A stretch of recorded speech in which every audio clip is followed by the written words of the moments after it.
Et on retrouve tout de suite Sean Trussey sur sa BMW 2002 Ti, très spectaculaire, et qui va terminer 5e de la catégorie post-production. Juste devant lui, on retrouve Desi McCartney, un pilote qui a connu son heure de gloire dans les années 70, mais qui garde un coup de volant certain, et il termine 4e avec sa Porsche 3 litres RS.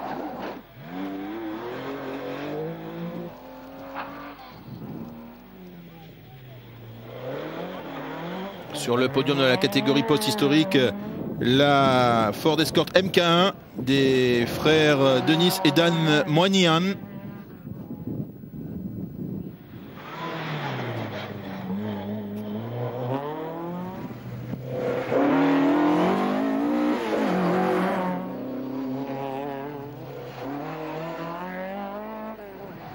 Autre grand retour à signaler sur ce circuit Off-Irlande, c'est celui de Derek Boyd, ancien pilote officiel British Leyland, qui a gagné d'ailleurs l'Ulster International Rally.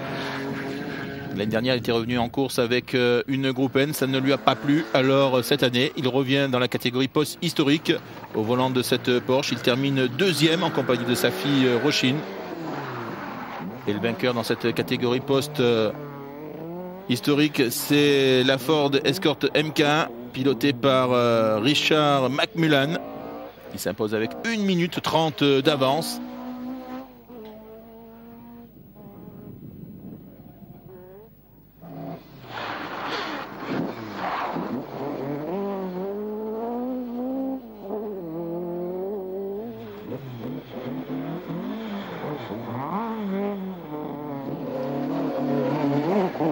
Richard Hall, donc vainqueur dans la catégorie post-historique. Et maintenant, les voitures purement historiques, notamment cette petite Mini Cooper S, avec laquelle Philippe Kerlin va terminer en 3e position.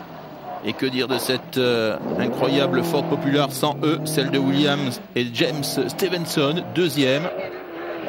Et enfin, le grand vainqueur, Mervyn Johnson. Belle attaque donc au volant de cette Mini. Il termine avec 6 minutes d'avance sur son plus proche adversaire.